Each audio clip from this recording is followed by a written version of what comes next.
What is good, YouTube? It is your boy Charles Branchi back today with another Phantom Parade video. And today we will be ranking every single rare unit in the game. This is what we're working with right now.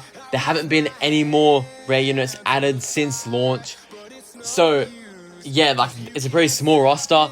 Not many are too crazy, but I will show you guys who you should invest in, who you should avoid, and who is okay to invest in, right? So we've got three tiers here. The goated tier, obviously for the goats, the legends, the actual like good ones to invest in for your account. You have the okay tier, which are like decent slash mid picks, and then get out tier is the tier that like does not deserve anything at all, unless you're really desperate, you're in the gutters, and you don't have any other choice, right? So before we get any further, I'm gonna need you guys to please flash that like button and subscribe for more content. Road to 1K, you know what I mean? So let's get right into it. So first, we have Yuji, right? You know, everyone, their mom and their grandma have this Yuji probably fully maxed out, because on that tutorial banner you get him number 1. Number 2, I feel like he's just in everyone's summons. I feel like this dude shows up every multi. But is he good? You'll find out now. So of course, he has the standard Yuji stuff, the poison and soul damage resistance and all that. Skill 1 is just a plain old punch, so it's just straight taijutsu damage, nothing too crazy. Skill 2, he has an attraction which is pretty alright actually. Just attracts all enemies' attacks for 1 turn and decreases his own damage received by 49%. If it was longer than 1 turn, it could be alright, but I'll show you guys later a rare unit that does this thing way better. You don't need to use Yuji for this at all, so again, kind of pointless. Then you have skill 3, which is just 3 hits of this pretty much.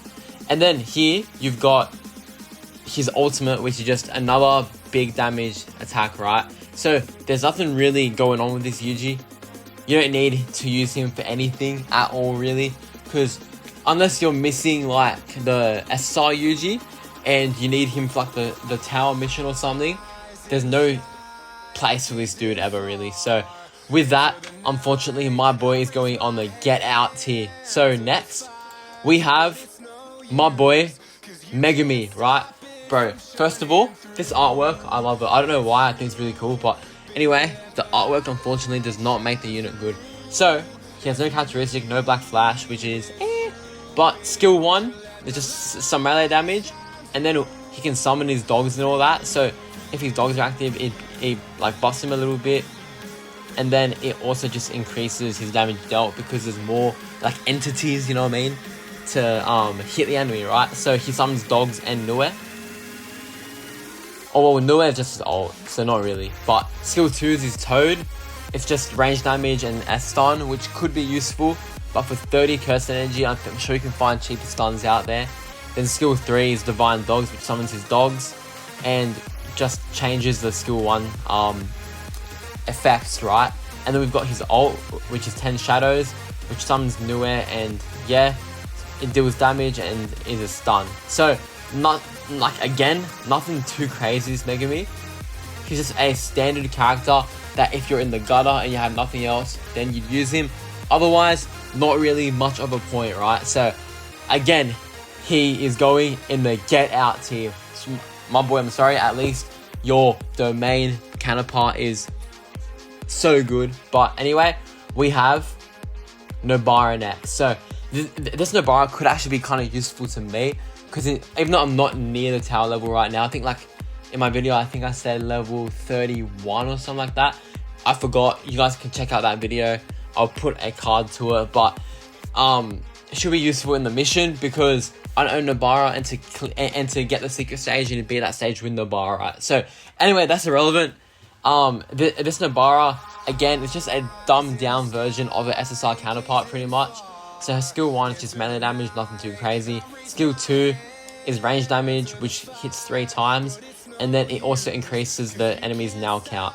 So the nail count, again, is just some marker thing where the more nails you have on the enemy, the more damage you'll do later, right? So skill 3 is kind of like that, because you can see here, the higher the enemy's nail count, the greater the damage, and it just damages enemies with nail count. So if you have nails on everyone, it will hit everyone, right? Kind of the resonance she does in this show. And then her ultimate is like that again, but it's just straight damage. Her nails aren't really relevant in this one. So again, Nobara, although like she sounds alright, her counterparts are better, like a SR counterpart and her other one which is coming out soon, and her other one, even though she's not a nail user. But again, you don't really need to use her at all. So again, unfortunately, the whole trio is on the get out tier. Anyway, next we have Maki Zenin. Okay, this Maki, bro, I think she's the worst one so far. Just straight damage, which is, bro, look, that's pitiful damage, right? Like level 10 too. What's a level 1? 50. You will not catch me using that. Skill 3, like kind of the same thing, but does a little bit more. And also decreases the crit resistance by 29.2% for 2 turns, which I don't think is that useful. And then ult is just straight damage to one enemy. So Maki doesn't really have anything at all going for her. She's a very basic attacker. Even though her SR version isn't great, I think it could still like find some use, her SSR, but this rare, zilch, 0. So she's going in the get out tier as well. So next we have Kaito Toge Inumaki. This unit is better than almost, bro, this unit like clears more than half of the SSR roster. This dude is crazy. I'm sure you guys already know why, but if you don't, I'll show you guys right now. Skill 1, nothing too crazy at all. But skill 2, level 10, decreases all allies damage received by 43%, 2 turns 2 times. Fantastic, right? A rare unit. And fills all skill gauge by 213.1. So he's protecting the team, number 1, and giving ult gauge, bro, as a rare, just a regular support unit. Yes, please, bro. And then skill 3 too. It's a stun, right? And it's cheaper than Megumi's. So, what the? I saw SpongeBob, bro. Anyway,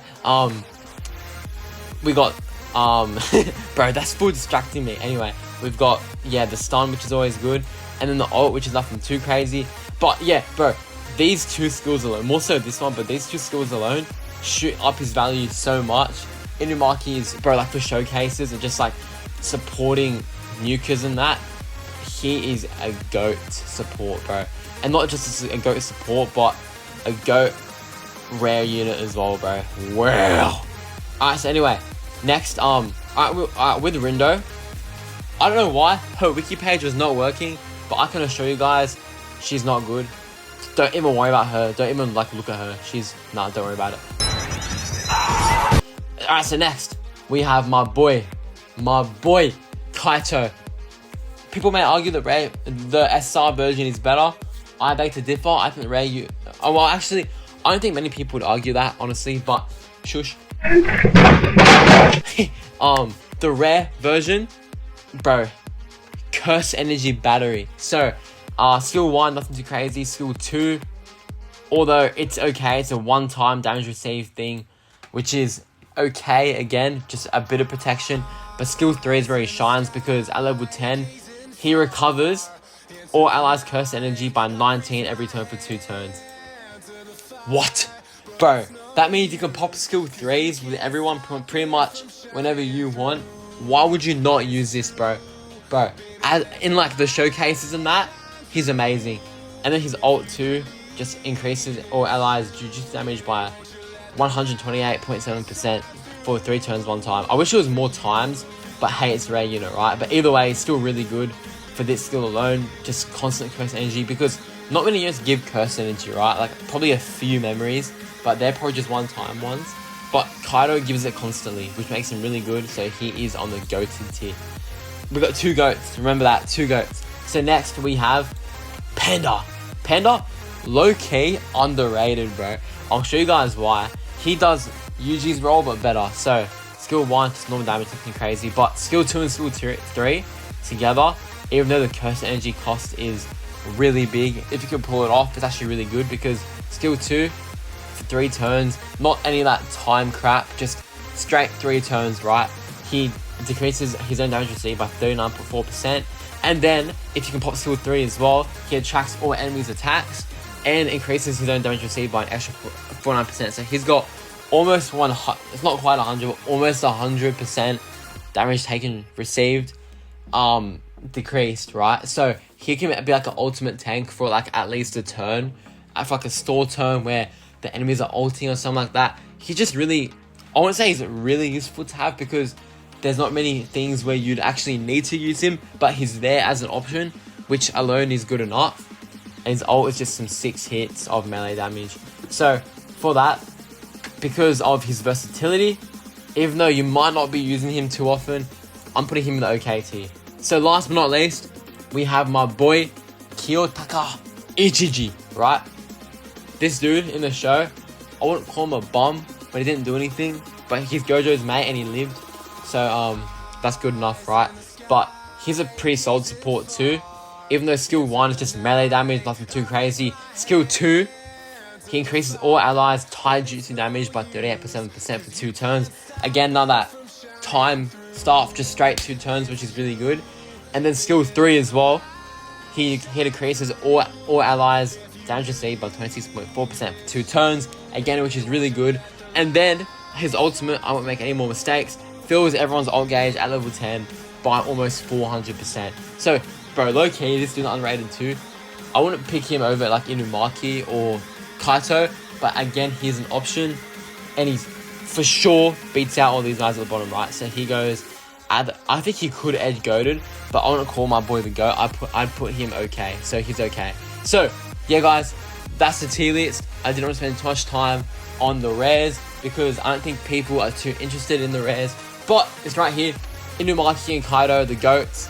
Panda and Ichichi, the OKs. And Yuji, Megumi, Nobara, Maki, and Rindo, the get out tier. So that's today's video. I hope you guys enjoyed. I hope this guys gave me some good insight. Feel free to argue with me in the comments.